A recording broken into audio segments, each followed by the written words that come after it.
আসসালামু আলাইকুম ওরহমতুল্লাহ। প্রিয় দিনী ভাই ও বোনেরা, আজকে আমি আমাদের মাদ্রাসার বাচ্চাদেরকে সাঁতার শেখাবো ইনশাআল্লাহ। তো সাঁতার শেখানোর উদ্দেশ্যেই মূলত প্রথমে মাদ্রাসায় আসলাম। আসার পরে আমি সিলেক্ট করলাম যে কাদেরকে আমি সাঁতার শেখাবো। যেহেতু মাত্র ১ ঘন্টার আমি একটা ক্লাস করাবো সাঁতার শেখানোর। তো সবাইকে তো নিয়ে যাওয়া যাবে না। আমি এখান থেকে বেছে, বেছে ১ম এ ৫ জনকে নিচ্ছি ইনশাআল্লাহ। পরবর্তী দিনে আবারও ৫ জনকে নিবো। এভাবে আমি সাঁতার শেখাবো ইনশাআল্লাহ। তো আমি পেয়ে গেছি ১ম ৫ জনকে সাঁতার শেখানোর জন্য এবং তাদেরকে প্রশ্ন করলাম যে, "আপনারা সাঁতার কেন জানেন না?" তো তারা বলতেছিল যে, "আসলে আমাদের বাবা-মা আমাদেরকে পানিতে নামতে দেয় না। এজন্য আমরা সাঁতার শিখতে পারি নাই।" তো যাই হোক, আসলে যদি আপনি আপনার বাচ্চাকে পানিতেই না নামান তাহলে আপনার বাচ্চা আসলে সাঁতার শিখবে কিভাবে? এটা তো সম্ভব না, পানিতে না নেমে সাঁতার শেখা। তো যদি আপনি আপনার বাচ্চাকে পানিতে নামান এবং আপনি যদি সঠিকভাবে গাইড করেন, তাহলে দেখবেন যে তার পক্ষে সাঁতার শেখা কোনো ব্যাপারই না। কিন্তু আমরা মনের মধ্যে একটা ভয় থেকে আসলে বাচ্চাদেরকে পানিতে নামতে দিতে চাই না। যার কারণে তারা সাঁতার না শেখার কারণে তারা কিন্তু একটা বিপদের মধ্যে থেকেই যায়। যদি হঠাৎ কোনো পানিতে তারা পড়ে যায়, এটা তাদের জীবন নাশেরও কারণ হতে পারে। মূলত যেহেতু আমার বাচ্চারা গ্রাম এলাকায় থাকে, তো তারা যদি সাঁতার না জানে তাহলে যেকোনো মুহূর্তে একটা বিপদ ঘটতে পারে। কারণ গ্রাম এলাকায় অনেক বেশি নদী, নালা, পুকুর থাকে। এজন্যই মূলত আমি চাই যে আমার প্রত্যেকটা বাচ্চা যেন সাঁতার শিখে এবং তারা যেন বিপদ থেকে বেঁচে থাকতে পারে। তো আলহামদুলিল্লাহ, আপনারা দেখতেই পাচ্ছেন যে আমরা নদীতে চলে আসলাম এবং যারা সাঁতার জানে না এরকম ৫ জন এবং সাঁতার জানে এরকম ৪ জনকে আমি নিয়ে এসেছি। ৪ জনকে রেখেছি গার্ড হিসেবে। তাহলে এখন আমরা সাঁতারের ট্রেনিং শুরু করব ইনশাআল্লাহ। একটা জিনিস প্রথমে আপনারা মনে রাখবেন, সেটা হচ্ছে যে মানুষ সবচেয়ে বেশি খুশি হয় পানির সংস্পর্শে আসলে। কেন? কারণ মানুষের শরীরে ৭০ ভাগ পানি। এজন্য যখন মানুষ পানিতে সাঁতার কাটে তখন মানুষের ভালো লাগে। যখন মানুষ পানি পান করে তখন এটা তার স্বাস্থ্যের জন্য ভালো এবং তাকে অনেক শান্তি তৃপ্তি দেয়। কথা বুঝতে পেরেছেন?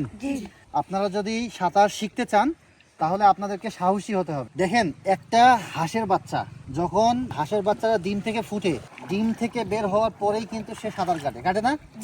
ওকে সাঁতার শিখতে হয় না? শিখতে হয় না। তার মানে কি, সাঁতার কাটাটা খুবই সহজ, যার কারণে একটা হাঁসের বাচ্চাও সাঁতার কাটতে পারে। তাহলে আমরা মানুষের বাচ্চা হয়ে আমরা কেন পারতেছি না? কারণ আমাদের মনে ভয় আছে। হ্যাঁ, এবং এই যে আপনারা সবাই বলেছেন যে বাসা থেকে আমাদেরকে পানিতে নামতে দেয় না।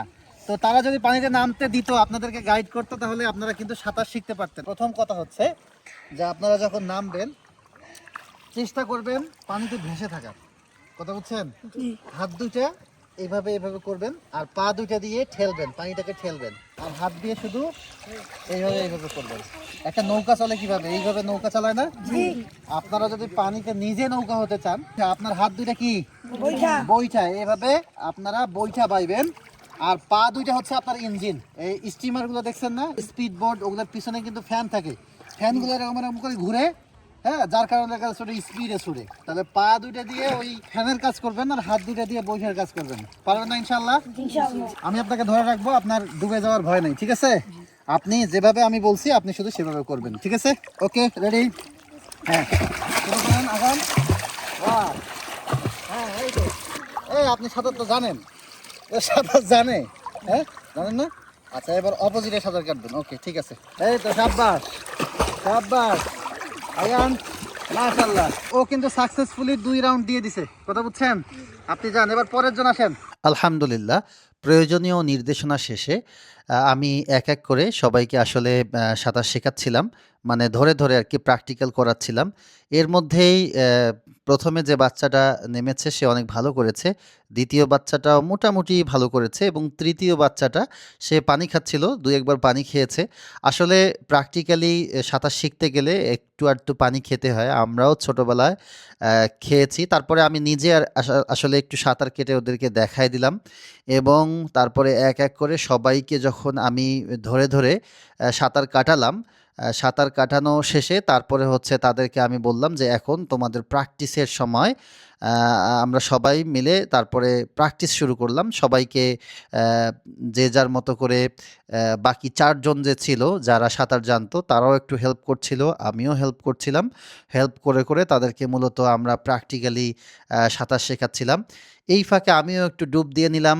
কারণ পানি দেখে আমারও ডুব দিতে মন চাচ্ছিল। যদিও আমি তাদেরকে সাঁতার শেখানোর জন্য এসেছি। বাট এই যে এত সুন্দর প্রাকৃতিক পরিবেশ, এত সুন্দর নদীর মিষ্টি পানি এবং পানি মোটামুটি পরিষ্কারই ছিল। যদিও সুইমিং পুলের মতো হয়তো অতটা ফ্রেশ না, কিন্তু তারপরেও অনেক সুন্দর পানি ছিল আলহামদুলিল্লাহ। ইন ফিউচারে আমার পরিকল্পনা আছে আমি মাদ্রাসায় একটা সুইমিং পুল করতে চাই, যেন নিয়মিত বাচ্চাদেরকে আমি সাঁতার শেখাতে পারি। এটা আমার ফিউচারের পরিকল্পনা আছে। তো আপাতত যেহেতু এ ধরনের কোনো ব্যবস্থা নেই, তাই এই সুন্দর প্রাকৃতিক পরিবেশে আমি নদীতে বাচ্চাদেরকে নিয়ে এসেছি সাঁতার শেখানোর জন্য এবং চেষ্টা করব মাঝে মাঝেই এই ক্লাসটা করানোর অল্প করে বাচ্চাদেরকে। তো আলহামদুলিল্লাহ মোটামুটি আমাদের ক্লাসের পর্ব শেষ। তো বাচ্চারা আমাকে কিছু গিফট দিচ্ছিল। নদী থেকেই সংগ্রহ করে কিছু গিফট। তো এখন আপনারা দেখতে পাবেন যে তারা আমাকে কি গিফট দিল। আলহামদুলিল্লাহ আমি খুবই খুশি হয়েছি। তো ১ম জন আমাকে কিছু শামুক দিল। আপনারা দেখতেই পাচ্ছেন খুব সুন্দর ২ টা শামুক সে দিয়েছে। পরের জন দিল ফুল, পরের জন দিল আবারও শামুক এবং তার পরের জন দিল ধানের গাছ এবং তারপরের জন আবার কিছু শামুক দিল, পরের জন আবার ধানের গাছ দিল, পরের জন কিছু বালু দিল।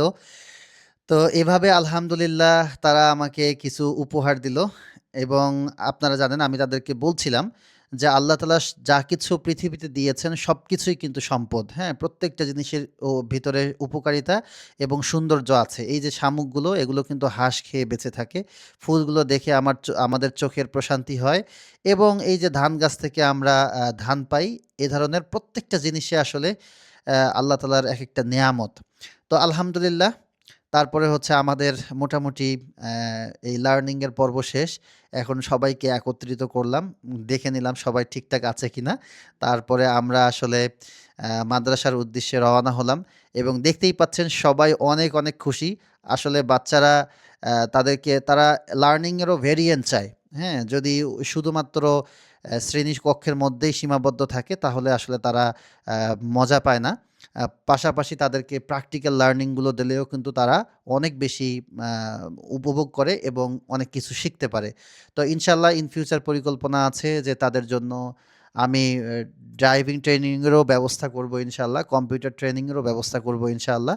তো আমাদের জন্য দোয়া করবেন, মাদ্রাসার জন্য দোয়া করবেন। আল্লাহ যেন আমাদের পরিশ্রম কবুল করেন, নিয়তকে কবুল করেন এবং সবকিছুতে বারাকা দান করেন। তো ভিডিওটি দেখার জন্য ধন্যবাদ। জাযাকাল্লাহ খাইর। আসসালামু আলাইকুম ওয়া রাহমাতুল্লাহি ওয়া বারাকাতুহু।